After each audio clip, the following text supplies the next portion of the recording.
Elias Thompson sat at the edge of his worn leather chair. The familiar creak of its springs a quiet companion in the stillness of his study. At 75, his hands bore the faint tremors of age. But his eyes, sharp and unyielding, traced the lines of numbers on the glowing laptop screen before him. The room was a sanctuary of memory shelves lined with books, faded photographs of students, and a chalkboard still dusted with the ghosts of equations he'd taught decades ago. For 50 years, Elias had poured his soul into teaching, shaping minds in the small town of Willow Creek. Yet, the words that lingered now were not those of gratitude or pride, but the sting of his family's dismissal, worthless. The accusation had come at last month's family gathering, a rare occasion when his children and grandchildren filled the old house with laughter and chaos. Elias had always been the quiet patriarch, content to listen as his daughter, Margaret, boasted of her corporate success, or his son, Daniel, recounted his latest real estate ventures. But this time, the conversation turned sharp. Margaret, her voice edged with frustration, had waved a hand at his cluttered study. "Dad, you've spent your whole life in this dusty room, teaching kids who forgot you the moment they graduated. What do you have to show for it? Nothing. You're worthless to us now." The word landed like a stone in his chest. Daniel hadn't contradicted her, his silence a betrayal of its own. Even his grandchildren, distracted by their phones, offered no defense. Elias had excused himself, retreating to his study, where the weight of their words settled into the crevices of his heart. 50 years of teaching, decades of early mornings, late nights grading papers, and moments of quiet triumph when a student's eyes lit with understanding reduced to nothing in their eyes. But Elias had a secret, one he'd nurtured in silence for nearly as long as he'd taught. It began in his early years, when his modest teacher's salary barely covered the bills. He'd always been frugal, saving pennies where he could, but it was a chance encounter with a former student, now a financial advisor, that changed everything. The young man, grateful for Elias's encouragement, introduced him to the world of investment stocks, bonds, and the slow, steady growth of compound interest. Elias, ever the learner, devoured books on finance, attended seminars, and began investing small sums, watching them grow over decades. His family knew nothing of this. To them, he was just the old teacher, out of touch with their fast-paced world. Now, as he sat in his study, the laptop screen displayed a portfolio worth millions. A fortune built not from greed, but from patience and discipline. Elias had never cared for wealth for its own sake. He'd invested for security, for freedom, for the chance to leave something meaningful behind. Yet, the irony was bitter.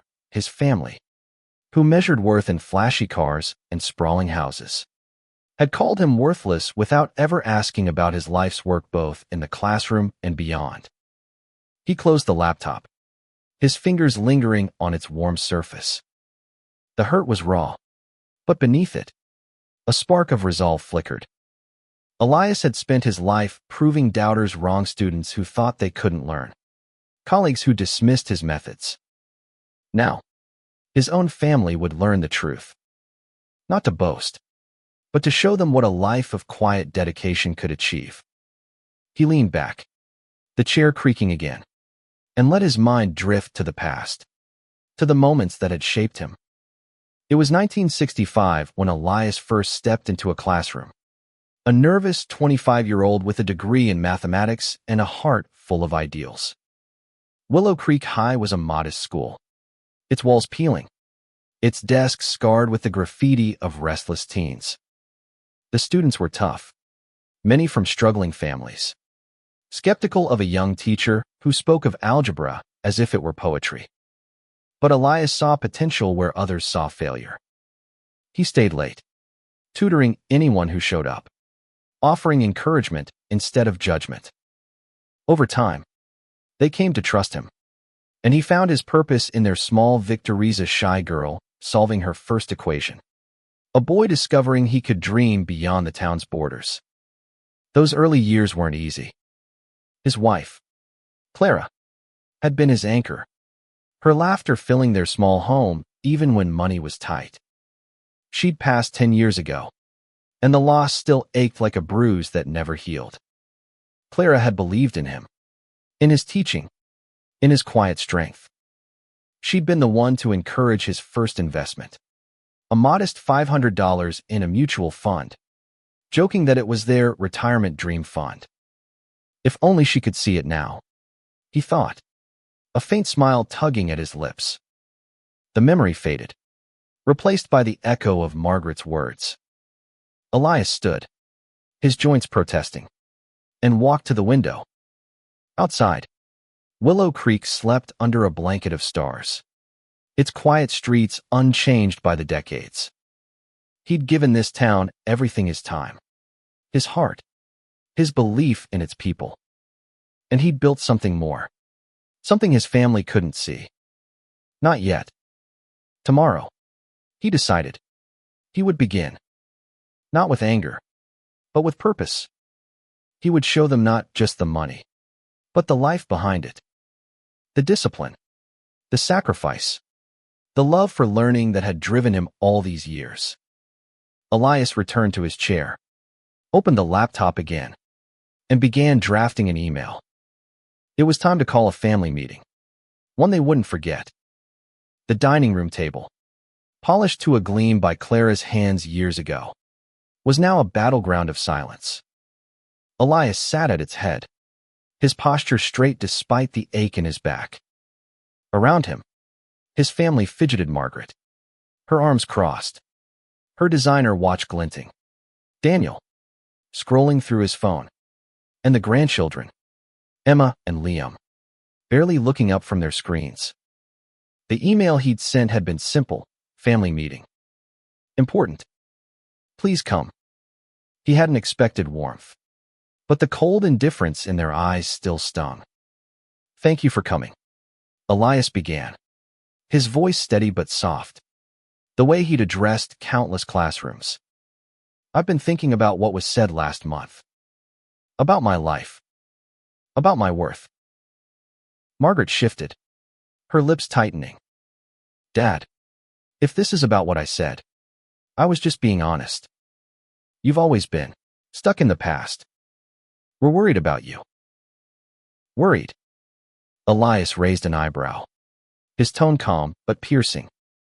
Or embarrassed? Daniel looked up, frowning. That's not fair. Dad, we just want you to be realistic. You're retired. You don't have to keep living like it's 1980, scraping by on nothing. Elias let the words hang, their assumptions of familiar ache.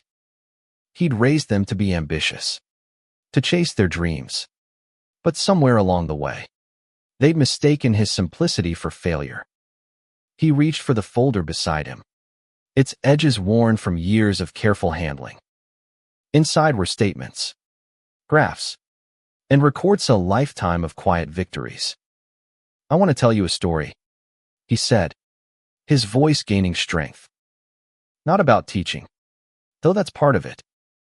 About what I've done with my life. What I've built. Emma, 16 and sharp-eyed, glanced up. Grandpa, no offense, but is this going to be another lecture about math or something? A chuckle escaped Elias, surprising even himself. Not quite. But bear with me. It starts with a choice I made 40 years ago. He opened the folder, revealing the first page, a brokerage statement from 1985, showing a modest $500 investment. This was my first step, he said. Your mother and I didn't have much, but we believed in building something for the future. I didn't know much about investing then, but I learned. I read. I studied. I took risks, not big ones, but steady ones. Margaret leaned forward, Her curiosity piqued despite herself. Investing. Dad, you never mentioned this. Because it wasn't about bragging, Elias replied. It was about security. About making sure we'd be okay, even when the world wasn't. Every year, I put in what I could. $100 here, 50 there. It added up. He passed the folder to Daniel, who scanned it, his brow furrowing. This says you invested in tech stocks in the 90s and real estate funds. Elias nodded. I saw potential, just like I saw it in my students. I didn't chase trends. I chose companies I believed in, funds that grew slowly but surely. I made mistakes, too, but I learned from them. Liam, 14 and usually silent, spoke up. So, what's the point? Grandpa, you made some money. The point, Elias said, meeting his grandson's eyes, is that I built something. Not just money, but a legacy. A life of discipline and purpose. And I want you to understand it before you judge me. The room fell silent again. But this time, it was different, a weight of realization rather than dismissal. Margaret took the folder from Daniel, flipping through pages of statements, her expression shifting from skepticism to confusion. These numbers, Dad, how much is this worth now? Elias smiled faintly. We'll get to that. But first, I want you to know why I did it. Not for me. Not even for your mother, though she was part of it. For you. For all of you. He leaned back, his mind drifting to the years of late nights, when he'd balanced lesson plans with market research, sacrificing sleep to ensure both his students and his investments thrived. He remembered the dot-com crash, when he'd held steady while others panicked, and the 2008 recession, when he doubled down on undervalued stocks. Each decision was a lesson in patience, a reflection of the same resilience he'd taught his students. I never wanted a big house or a fancy car. He continued. I wanted to teach, to help kids see their potential. And I wanted to build something that would outlast me. Something to show you that a life of service doesn't mean a life of nothing. Emma set her phone down, her eyes softening. Grandpa, why didn't you tell us? We thought, you're always so quiet about everything. Because, Elias said, his voice thick with emotion, I wanted you to value me for who I am, not what I have. But maybe I was wrong to keep it hidden. Maybe it's time you saw the whole picture. He stood, his knees creaking, and walked to the bookshelf, pulling down a small wooden box. Inside was a single photograph of Clara, smiling in their old backyard, and a notebook filled with his handwritten investment logs. This is where it started, he said, holding up the notebook. And this is where it's going. Margaret's eyes glistened, a rare crack in her polished exterior. Dad, I didn't know. I know, Elias said gently. But you will. Tomorrow, I'll show you more. Not just numbers, but what they mean. For all of us. As the family dispersed, their footsteps echoing in the quiet house, Elias felt a shift. Not forgiveness. Not yet. But a spark of understanding. He returned to his study, the laptop glowing again, and began preparing for the next day. The numbers were only part of the story. The real lesson was in the life behind them. The morning sun filtered through the study's curtains, casting soft light on the papers Elias had spread across his desk. He'd barely slept, his mind racing with memories and plans. Today, he would show his family the full scope of his investments, not just the numbers, but the purpose behind them. He wanted them to see the man he'd been all these years, not the caricature they'd painted. The family gathered again, this time in the living room, where Elias had set up a small projector. Margaret arrived with a cautious smile, Daniel with a notepad, and Emma and Liam with less reluctance than the day before. Elias felt a flicker of hope. Maybe they were ready to listen. "I want to start with a story," Elias said, clicking the projector to life. An old photograph appeared on the wall class of students from 1975, their faces bright with youth. "This was my first graduating class. Some of these kids came from nothing, but they went on to do incredible things. Doctors, engineers, teachers. I didn't just teach them math. I taught them to believe in themselves." He clicked to the next slide, a graph showing his investment portfolio's growth over decades. "This is what I was building at the same time. Not for fame or power, but for stability. For the future." Daniel leaned forward, squinting at the numbers. "Dad, this says your portfolio is worth over $3 million. Elias nodded, his expression calm. 3.2. Last I checked. But it's not about the money. It's about what it represents. Margaret's voice was soft, almost disbelieving. "How did you do this?" "On a teacher's salary." "Patience," Elias said simply. "And discipline. I invested in what I understood, companies that made a difference, like technology that connected people or healthcare that saved lives. I didn't chase quick wins. I thought long-term, like I did with my students." He clicked to another slide. This one a list of charities and scholarships he'd funded anonymously over the years. This is where some of the money went. Scholarships for kids in Willow Creek who couldn't afford college. Donations to the library, the community center. I didn't want my name on it. I wanted the impact to speak for itself. Emma's eyes widened. "Wait. The Thompson Scholarship at school. That's you." Elias smiled. "I didn't want you to know. I wanted you to earn it. Like everyone else." Liam, usually quiet, spoke up. "But why hide it? Grandpa, you could have told us. We would have been proud." Elias paused, his throat tightening. "I didn't want pride based on money.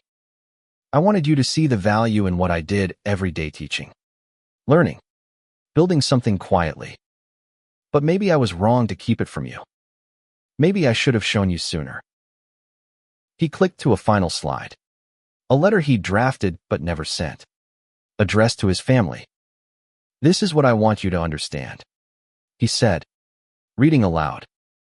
"My life wasn't about flash or fame. It was about creating something lasting for my students. For this town. For you. The money is just a tool. The real wealth is in the lives I touched, the lessons I shared, and the future I built for us all." The room was silent, the weight of his words settling over them. Margaret wiped her eyes, and Daniel set his notepad down, his expression unreadable. Emma reached for Elias's hand, squeezing it gently. "I'm sorry, Grandpa," she whispered. "I didn't know."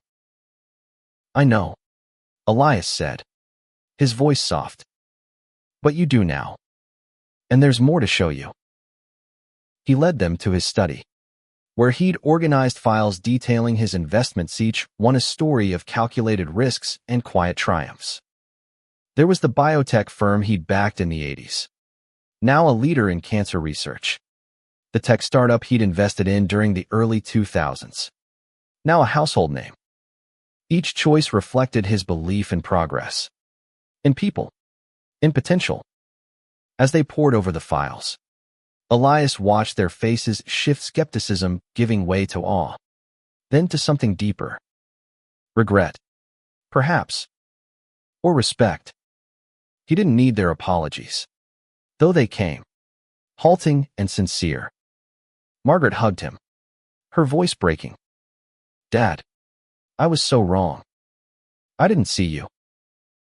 Daniel nodded, his jaw tight.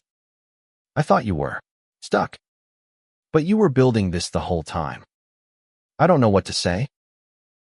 You don't have to say anything, Elias replied. Just understand. A life of service isn't worthless. It's the foundation of everything. As the day wore on, Elias shared more stories of students who'd written him letters years later, thanking him for believing in them. Memories of Clara, who'd celebrated every small investment gain like a victory. He felt lighter, as if the weight of their judgment had lifted, replaced by a fragile but growing connection. By evening, the family sat together, talking not as strangers, but as a unit, piecing together the man Elias had always been. He didn't need their awe, only their understanding. And for the first time in years, he felt seen.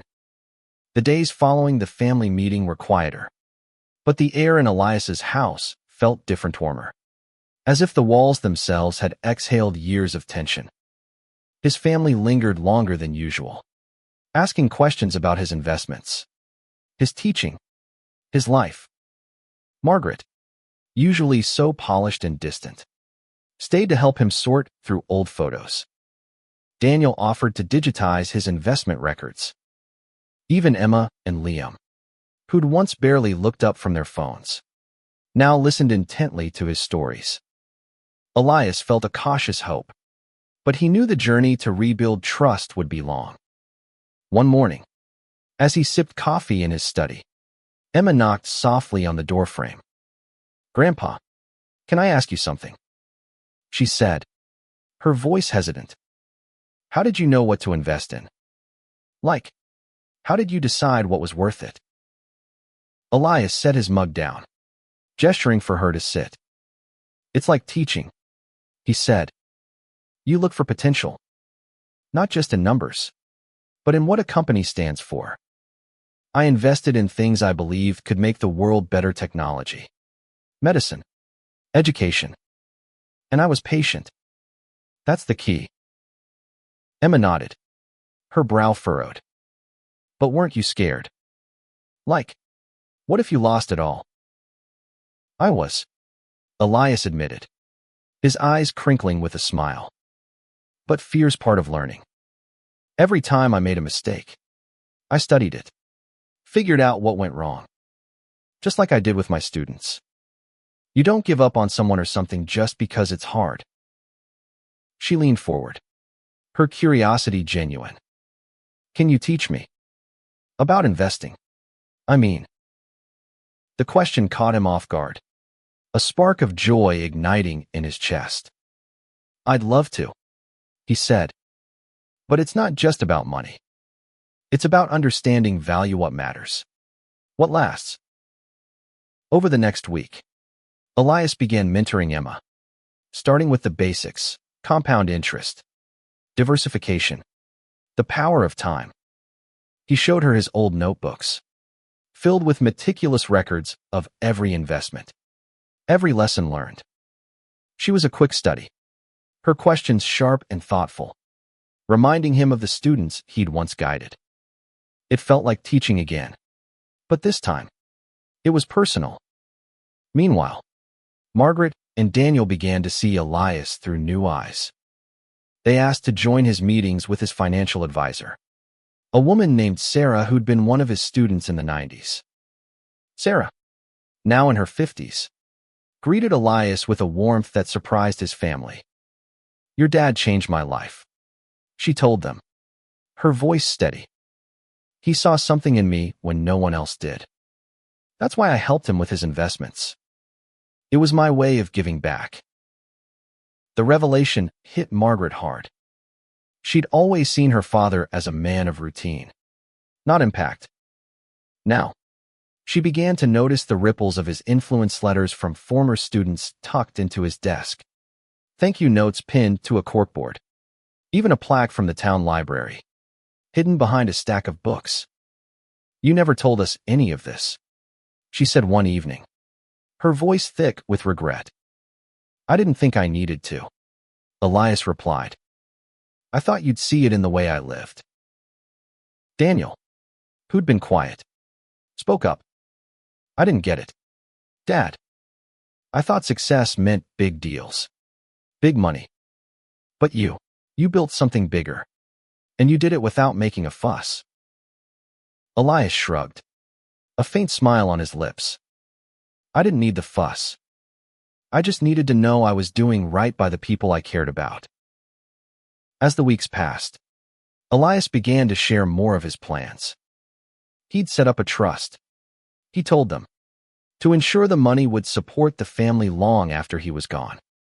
But he also wanted to use it now to fund more scholarships, to rebuild the community center, to create opportunities for Willow Creek's youth. This town gave me a life, he said. I want to give back. The family rallied around the idea, their skepticism replaced by enthusiasm. Margaret suggested organizing a fundraiser to match Elias's donations. Daniel offered to connect with local businesses for support. Emma and Liam, inspired by their grandfather's story, started a school club to teach their peers about financial literacy, using Elias's lessons as a guide. One afternoon, as Elias watched Emma explain compound interest to Liam with the same passion he'd once felt, he realized something. His family wasn't just seeing him differently, they were seeing themselves differently. They were learning the value of patience, of purpose, of building something that outlasted them. That evening, Elias sat alone in his study, the laptop open to his portfolio. The numbers were the same, but they felt different now, not a secret to be guarded, but a story to be shared. He thought of Clara, of her laughter, her belief in him. You did it, love, he whispered, his eyes tracing the stars outside. We did it. The community center in Willow Creek had seen better days. Its faded paint and creaking floors told stories of budget cuts and neglect. But Elias saw potential, just as he always had. His plan to fund its renovation was now in motion, and his family was fully on board. Margaret had taken charge of the fundraiser, her corporate efficiency transforming the idea into a town-wide event. Daniel secured sponsors, leveraging his real estate connections. Emma and Liam, meanwhile, rallied their school friends to volunteer, their enthusiasm infectious.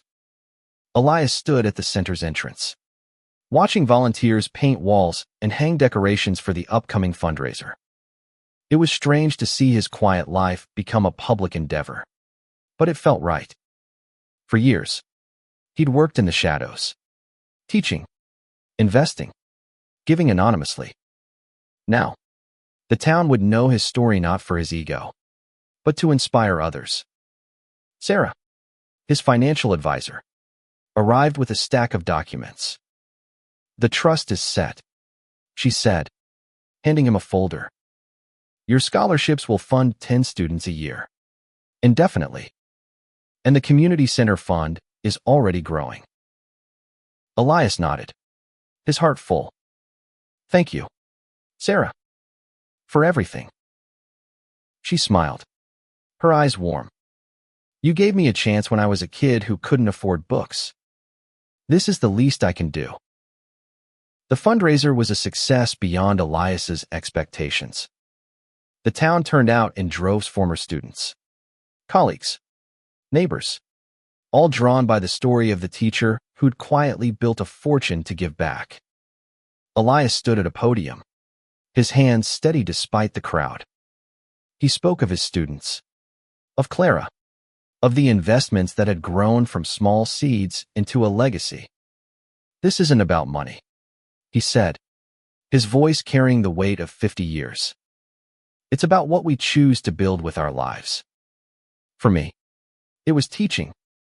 For you, it might be something else. But whatever it is, make it matter. The crowd applauded, and Elias felt a warmth he hadn't known in years. Among them were his family, their faces glowing with pride. Margaret, usually so composed, was crying openly. Daniel clapped him on the shoulder, his eyes bright. Emma and Liam rushed to hug him, their laughter echoing Clara's. After the event, Elias sat with his family at the old dining table, now covered with plans for the community center. They talked late into the night, not just about the project, but about their own dreams, their regrets, their hopes. Margaret admitted she'd been chasing success to prove herself, neglecting the family in the process. Daniel confessed he'd envied Elias's contentment, mistaking it for complacency. Emma and Liam, inspired by their grandfather, spoke of careers in teaching and social work, wanting to make a difference. Elias listened, his heart swelling. He'd spent his life teaching others to see their potential. But now, he was teaching his family and learning from them, too. They were rebuilding, not just the community center, but their bond, brick by brick. The weeks that followed were a whirlwind. The community center's renovation began, with Elias overseeing every detail. He walked the halls, imagining the kids who'd fill them learning, laughing, dreaming.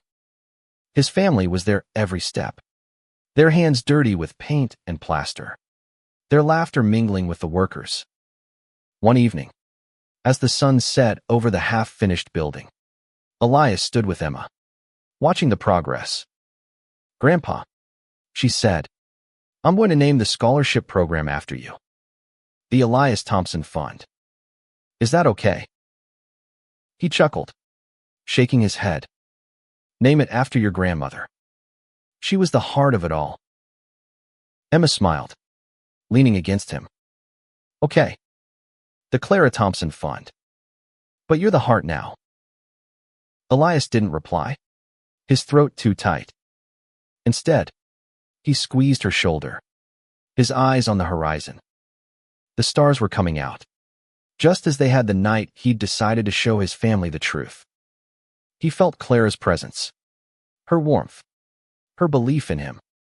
His life's work teaching, investing, loving wasn't worthless. It was a legacy, one that would live on in his family, his town, and the countless lives he'd touched. As he walked home, the cool night air brushing his face, Elias felt at peace. The journey wasn't over, but it was on the right path. And for the first time in years, he wasn't walking it alone.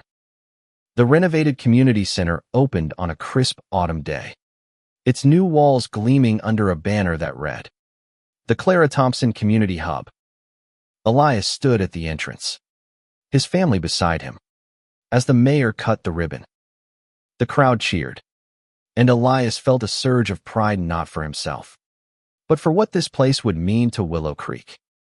Classrooms for after-school programs, a library stocked with books, a space for art and music. It was everything he dreamed of. Inside, the halls buzzed with activity. Children ran through, their laughter echoing, while parents and teachers explored the new facilities. Elias moved quietly among them, unnoticed by most. But every so often, someone would stop him, a former student, now grown, or a parent who'd heard his story. "Mr. Thompson," they'd say, "you made this happen." Each time, he'd smile, deflecting the praise. "It's for the kids," he'd say. Always was. His family, though, wouldn't let him stay in the shadows. Margaret had organized a small ceremony to honor him, and as the crowd gathered in the main hall, she took the stage. "My father," she began, her voice steady but emotional, "spent 50 years teaching, not just math, but life. He taught us to see potential, to be patient, to build something that lasts. This center is his legacy, but it's also a reminder, never underestimate the quiet ones." The applause was deafening, and Elias, standing at the back, felt his cheeks flush. Emma and Liam pulled him forward, their grins wide. "Get up there, Grandpa," Liam said, nudging him. Reluctantly, Elias took the stage, his hands trembling slightly. "I'm not much for speeches," he said, his voice carrying the same calm authority he'd used in classrooms. But I want to say this. Every one of you has something to give. It doesn't have to be money. It can be time, kindness, knowledge. Whatever it is, make it count. The crowd erupted again, and Elias stepped down, his heart full. He caught Daniel's eye, who gave him a nod of respect, a gesture that meant more than words. Later, as the event wound down, Elias found himself in the new library, surrounded by shelves he'd helped fill. A group of kids sat at a table, flipping through books, their voices bright with curiosity. It felt like coming home. Over the next few months, Elias became a regular at the center, volunteering to tutor kids in math and financial literacy. Emma often joined him, her enthusiasm for teaching growing under his guidance. One afternoon, as they worked with a group of middle schoolers, she turned to him. "Grandpa, I think I want to be a teacher. Like you." Elias's eyes softened. "It's not an easy path," he said, "but it's worth it. You'll see." Daniel, too, began to change.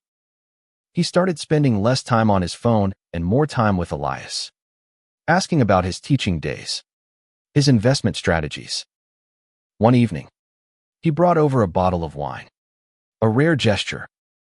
"Dad," he said, "I've been thinking. I want to start a fund, like you did. Something for the community. Will you help me?" Elias smiled, pouring them each a glass. "I'd be honored." Margaret, meanwhile, took a step back from her high-powered job, prioritizing time with her family. She and Elias began a tradition of weekly dinners, where they'd talk about everything: work, dreams, memories of Clara. It was during one of these dinners that Margaret confessed something. "I was jealous of you, Dad," she said. "You were always so content. I thought it meant you didn't care about success. I was so wrong." Elias reached for her hand. "You're here now? That's what matters." As winter approached, Elias felt a shift in himself. The hurt from his family's words had faded, replaced by a quiet pride in what they were building together. The community center was thriving, with classes and events drawing people from beyond Willow Creek. The Clara Thompson Fund had already sent 3 students to college, their thank you letters pinned to Elias's corkboard. One snowy evening, Elias sat in his study, the laptop open to his portfolio.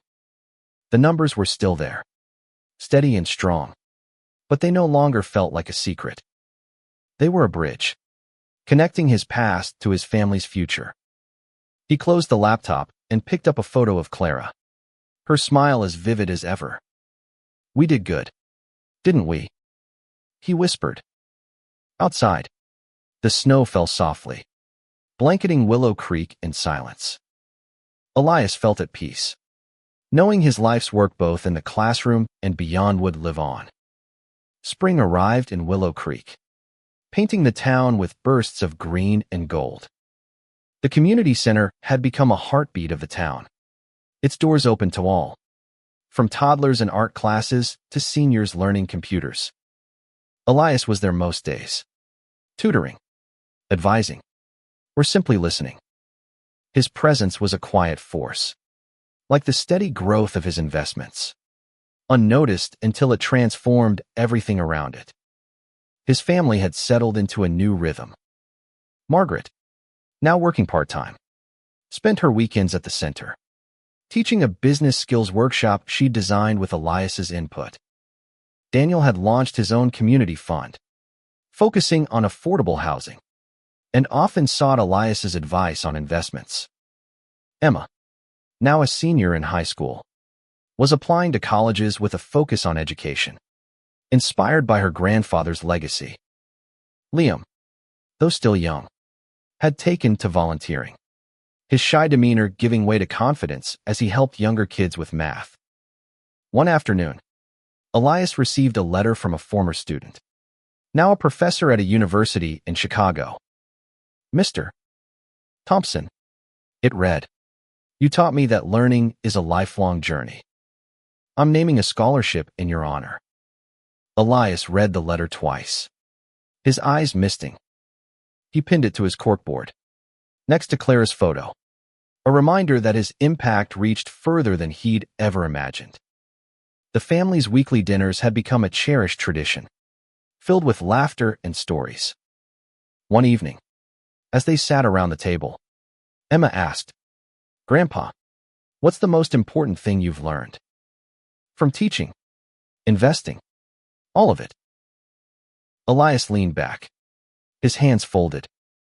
That everything worthwhile takes time, he said. Whether it's a student understanding a concept, a stock growing in value, or a family coming back together, you have to believe in the process, even when it's hard. Daniel nodded, his expression thoughtful. I used to think you were just stubborn, Dad. But it's more than that. It's faith. Faith and work, Elias corrected, smiling. You can't have one without the other. Margaret raised her glass. To faith and work, she said, her voice warm. And to you, Dad. The toast felt like a milestone, a moment when Elias knew they'd truly come full circle. The hurt from their wordsworthless was gone, replaced by a bond forged through understanding. He'd shown them his life, not just the numbers, but the heart behind them, and they'd embraced it.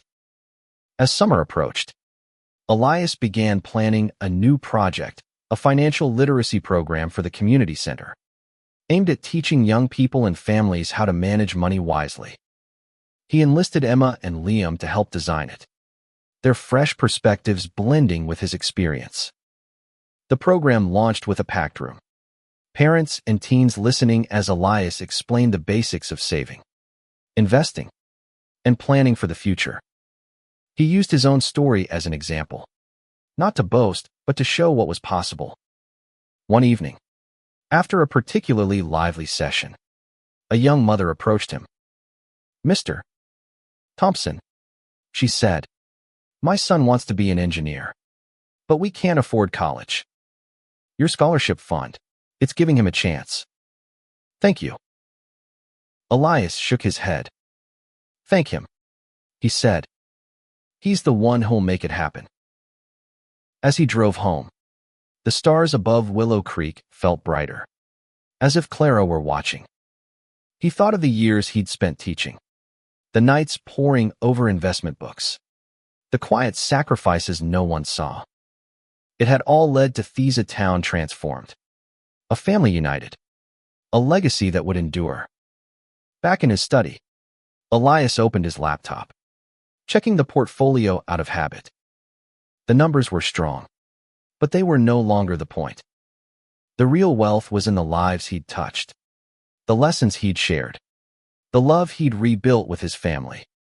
He closed the laptop and picked up Clara's photo, his fingers tracing her smile. We built something good, he said softly. Outside, the crickets sang, and Elias felt a peace he hadn't known in years. His life, once dismissed as worthless, was now a testament to the power of patience, purpose, and love. And it was far from over.